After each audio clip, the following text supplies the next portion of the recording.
So let's hope this works. I've been trying to record this video quite a bit. We'll see if it works. But hi, my name is AJ. I identify as pansexual and gender fluid. I use they them pronouns. And this is my coming out story. So let's get started. I was raised in the Mormon faith for the first 18 years of my life, and I've only left in the past year with no intentions of ever going back. Sorry, family members, if you see this. But because of that, because of being raised, super religious, I didn't have a lot of exposure to the LGBT community growing up. I really didn't know what that meant, what it meant to be gay. The only real exposure I think I had is my earliest memories is of my Uncle Eric, because he's a gay man and he's married to a man, has been for several years. But as far as I know, we didn't really talk about it. As much as I can remember, it wasn't something that was really mentioned. It was definitely, kind of behind closed doors. We really don't talk about it. And that's how the church treats a lot of the LGBT community. It really is just kind of we don't talk about this. You're not gay as far as anyone's concerned. So I really didn't know what it meant to be gay or to like someone of the same sex. I still liked boys, so unlike a lot of coming out stories, I didn't know from a young age. Because I was fairly sheltered, and because at the end of the day, I kind of assumed everyone felt the way I did. I didn't really see that disconnect because I was so sheltered. I didn't really think about it, which I know I'm probably most likely in the minority by saying that, but still. I do know that in middle school, I was more and more exposed to the LGBT community. I was fine with it. I really didn't care. Though I was still very religiously inclined, I think even in middle school I was starting to realize that this didn't make a lot of sense and that being gay was fine, and the church, it didn't make sense to me, but I still kind of was like, okay, church is right, has to be right, So I kind of just went with it. But I would say my sophomore year of high school is when I really started to question my sexuality and my gender. I was exposed to something on the internet that I really shouldn't have been, especially at a very young age. But that's the first memory I have of really kind of that shock of people don't usually feel like this. I mean, women, as I still thought I was a woman, girls don't feel this way about girls. That's not normal. And I started to really wonder. I think over the past months before that, I really was starting to question the church and question why I was still doing this, and this was another thing that added to that. I remember January, I would say, of 2017 actually, 2017. I started attending GSA at my local high school, to the shock of my parents. I don't know how to say it, but they definitely were not happy with that. I never actually got the chance to come out to them. I had texted a friend of mine on my iPod that I thought I was pansexual, and my parents found my phone, or my iPod, and they discovered those messages, and they got really upset, although, let's just say there was a lot going in my life at that time that was not about my coming out, that was really hard, and caused a lot of problems with my family, but, this was just kind of icing on the cake. Essentially, my parents told me that I wasn't. That there's no way you're gay. Yeah, you're not. This doesn't exist. It's not real, basically. Especially about my gender questioning. But I continued to go to GSA, and I continued to kind of explore this. Around the same time, I was talking to someone on the internet, a friend of mine who I'm still very much in contact with, who has been a lifesaver for me. Really just overwhelming support in my life. I'm not 100% sure how they identify at the moment, and I think they're not 100% sure how they identify. But Riley, if I know you're going to watch this because I'm going to send this to you, and I love you, and you really have changed my life, and you have changed my coming out experience for the better by far. So I thank you for that. But moving on, over the next couple I would say, the next 2 years, as my life was a complete up and down roller coaster of crazy emotions, suicidal thoughts, but really good moments. Again, suicidal thoughts, really bad moments in my life. They were some of the hardest years of my life so far, I should say. But I slowly was able to come out to more and more people, come out to my friends, come out to my cousins that are my age. But I still think by my senior year of high school, I wasn't really out to the majority of the people that I knew, in my family at least. I think most of the church people were aware. And again, not the best response. I will say that. I will acknowledge that I was told by a church leader that I basically, in no uncertain terms, that I was too young to know that I was gay, and that I should take the time to learn and figure that out. And I'm pretty damn sure. But throughout all this, I really was forced to question why I was going to church in the first place, why I was still doing this, even though I really didn't want to. I was on and off. I really tried convincing myself, and I think to a certain point I did convince myself that going to church was right, and this had to be right. Less out of because I wanted to, but because I was scared. The way the LDS church presents the afterlife is if you don't follow this, this, and this, you won't get into the highest degree of glory. And of course that's what I wanted. That's kind of the whole point, is you want to be in heaven with God. But I was only doing the church stuff because I was scared. I was scared that they were right. And it's still taken me a while to realize that you shouldn't go to church because you're scared. You should go to church because you want to. And I didn't want to anymore. Turning 18 was a huge milestone, and I apologize if I am kind of skipping over some parts, but there is a reason for that. But turning 18 was a huge kind of jump to my openness about my sexuality. Throughout all this, I was still pretty open with non-religious friends at school. My GSA leader, Miss Bryce, who, love you, Miss Bryce, you're great. You've been so helpful. But she still is an amazing support system in my life when it comes to this stuff. But I was pretty quiet, and then I turned 18, and I kind of came to the realization that I shouldn't be living life for anyone else but me. I was 18, I was an adult, I could do stuff, and I did some pretty stupid shit. But at the end of the day, I realized that my life is mine, and I shouldn't be living it to please my parents. I shouldn't be living it to please my family or to please this church that my parents are a part of that I don't really want to be a part of anymore. So I stopped going to church, stopped going to seminary, much to the dislike of certain people. But they, especially my parents, they recognized that this was my choice. They can't really do much about it. I got my first tattoo, which in deciding to get this was really a cool experience, but I got this, it's kind of hard to show the camera, but it's the symbol, I kind of call it the symbol of my pansexuality and my gender fluidity, that it is a spectrum. That's kind of what this tattoo, I hope people realize that's what it represents for me. And I remember that being the first moment that I'm like, yeah, I don't go to church. I'm not a church person anymore. This is my life, and I'm kind of taking it back.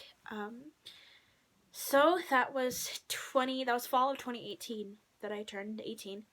I really started to be able to branch away from the church. I definitely had these kind of heartbreaking moments where I would cry and I would sob. I'm like, are they right? Are they right? And it took me a while to break away from that mindset of the church. I do mention it a lot because it was a huge part of my coming out journey. That I still would cling to these beliefs even though on the surface I was not religious whatsoever. But deep inside of me, I was still really scared by their doctrine and scared that I was not going to go to heaven. Trust me, nowadays my life is completely different, but it has taken me quite a while. I dated someone, a straight cis man, for a while. That didn't go out very well.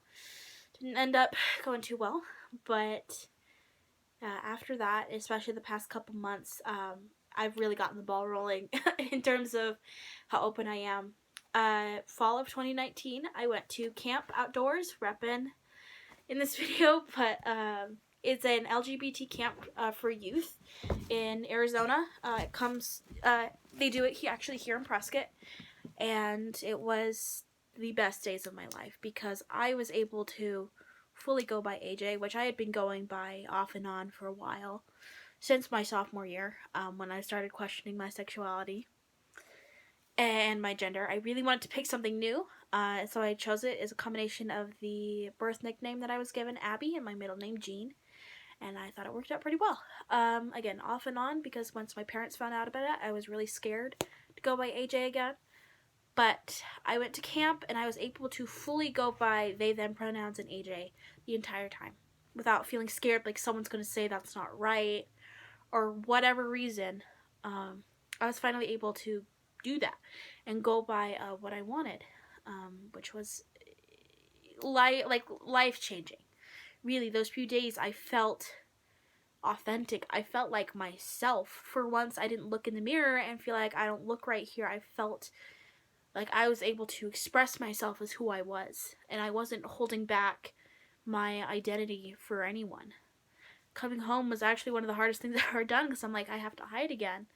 But then I started to realize I didn't have to hide just because I am surrounded by people who don't really see the world the way I do. I was able to go back to work and tell my coworkers I want to go by AJ now, permanently, and I do. It's on my name tag, it's what people call me, and I love it, because it's me. Not some version of me that my parents picked out, or that my old church picked out. And that's really how it felt, is I was living for them, and not for me. So that's my kind of sexuality journey. I kind of split it up into two parts. I did mention my gender here and there, but definitely my sophomore year of high school, and we're going to go back a bit, I really did start to question whether I was a girl or not, mainly because I was starting to be exposed to the language of what non-binary is. I went through probably the entire list of terms that you could be, trying to figure out what I identified as and what felt right to me, and it took a while. It took a couple years. Again, I was just kind of convinced I was wrong, and I wanted to be right, but I wanted to be wrong, if that makes sense. I wanted to be a girl, even though I knew I wasn't. Recently going by gender fluid and knowing what that means is that on some days I can look in the mirror, call myself a girl, and feel completely fine. And give me a couple weeks, and I will look in the mirror and be like, I am definitely not a girl, and I'm definitely not a guy. Give me a couple more weeks, and I might be leaning a little more on the male side, and I see nothing wrong with that. I do know that I present extremely feminine most of the time, and that's mainly because I love makeup so much. But no matter what I look like, I am always gender fluid. I am always in that gray space, and that's fine by me. So that kind of jumps us ahead to today.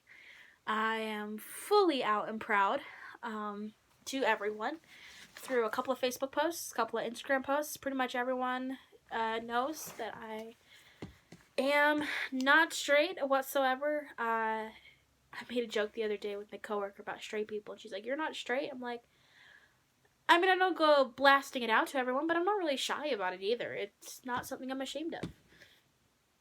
I am just living life now. I'm going to Pride this year, 2020 Phoenix Pride, for the very first time. I've been really wanting to go since my sophomore year of high school, which is about 3 years ago, and I feel so good about this. I feel so good about coming out. Like, I really feel like I am living sincerely, and I have been told by multiple people that I am kind of obnoxious about it. Why do you have to be so gay? Why do you have to talk about it so much? And that's because I didn't have the chance to for a while. For the first couple years after coming out, I didn't think I was gonna make it. I can say that with a straight face because I've cried over it way too much to ever feel like I need to cry over it again. It's just facts. I thought about killing myself quite a bit. I did attempt to at one point, and I will put a trigger warning before this part of the conversation, but for real, I really didn't think I was going to make it on multiple occasions, because I didn't see me getting into a world where I could be open about it without feeling so scared. And that's why I feel like I am so open about being gay or, being LGBT, and I talk about it so much, and I'm so into the community, is because that's where my home is. Like, why not? You find your place somewhere. Why try to hide it? So, and that's kind of the timeline. I do want to call a couple people out that have been super helpful to me in my coming out journey. The first is Riley, one of my best friends, who I've never met in person, and that's just a testament to the internet and what the internet can do. Someone who has been on my side the entire time and been such a huge help in me kind of exploring these different terms, these different words, what it means, and just giving me that hope that I can get out one day. And I still haven't quite gotten out of this town, but I'm getting there. And I don't know where I would be if it wasn't for them. So I love you, and I really, really appreciate you. More than I can ever say with words. Second person is my Uncle Eric. I came out to him pretty quickly. He was one of the first people where I told him, I'm like, yeah, I'm not straight. Not quite sure what I am, but I'm definitely not straight.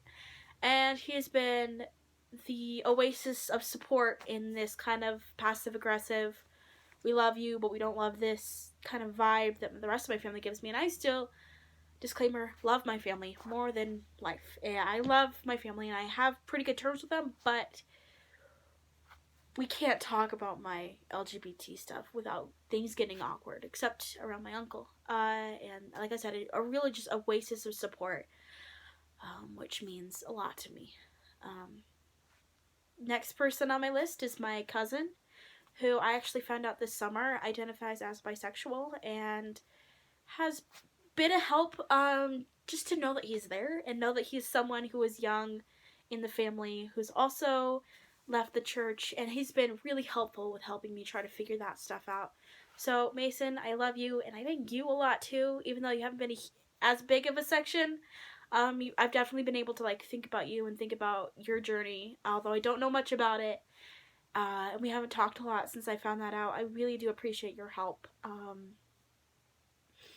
Next person is, and I'm hoping I'm going to ask him if he's okay with me putting his name on it. If not, I'll skip this section out. But Jonas Yarbrough, who is one of the only two people, besides myself, that have left the church from Prescott because they were LGBT, and a couple years older than me, but been such an inspiration to me because he's gotten out and he's thriving, and I've seen that, and I'm like, oh my god, maybe I can do that too. Maybe I can thrive just as much and be just as happy being away. I was very scared to leave, and knowing him and having grown up with him a little bit and seeing him in school and stuff, he was pretty dedicated too, the way I was, and to know that he's gotten out and that he's thriving, it gives me hope that I can do the same thing. He definitely has been a really huge inspiration to me, and I don't think I've told them this enough, and we don't communicate a lot. We're not super close. We weren't ever super close, but I do want to call him out because he has been an inspiration to me. So thank you. And the next person on my list is actually his older brother, Hiram, who the internet might know as Skincare by Hiram. I've followed Hiram's channel for a little bit now, off and on. Not a huge avid watcher, but because I know him somewhat. Again, he grew up here. Was quite a few years older than me, enough that I didn't know him super well. But again, someone who came out, left the church, left Prescott, and is really thriving as well. He's so inspiring, and I just watched one of his YouTube videos that he just made about growing up gay and in the church. Is something I watched the other day, is why it gave me the inspiration to make this. I doubt he'll ever see this, but if he does, he has been another really big inspiration to me. That idea that you can get out and you can thrive and you can do really, really well. it's been a crazy journey for me. I have a lot of mental health struggles, and that just adds to how rough things have been. Like I said, on multiple occasions, I have been fully prepared to end my life because I didn't think there was any reason to keep going. Um, and I think I can think back on it in this moment and be like, things really did get better. Like, people say that, like, it gets better, but it does. It can, and it will. Um, if you just hold on just a little bit longer, you know, like I said, when I first came out, I was like 2 years till I turned 18. There's no way. But I'm 19 now, you know, almost 19 and a half, and I'm thriving as much as I can. I'm going to Pride, for hell's sakes. Like, I have my pride flags behind me. Like, I am out, proud, and happy. And I never thought that was going to happen. So who knows where life takes me? But I thought this would be a good video to make. Because, you know, the LGBT community comes in so many shapes and sizes, and it kind of helps me validate myself making this because, again, I know I present super feminine, but I'm definitely not a girl. Trust me. I've thought about it for a really long time. And I'm hoping that this can kind of inspire other people to, you know, wade the waters of religion and know that wherever you end up, on the spectrum of religion, whatever God you worship, or if you don't worship any, that's cool too. I'm starting to believe in, you know, multiple gods, so who knows where we end up. But especially to LGBT LDS members of the church who maybe aren't out yet or are and are really struggling, I don't know your story, but it gets better. It takes a little work and a lot of emotional hardship, but whatever you choose, it does get better at the end of the day. And so anyone who made it this far, thank you. It's taken me a while to make this video, and I'm glad I made it. And thank you for watching. I really appreciate it, and I'm hoping if I get enough views on this video, I might make some more delving into certain aspects of my story. Again, all I'm doing this for is to help other people because I know it's a common struggle. So, love you. Thank you for watching.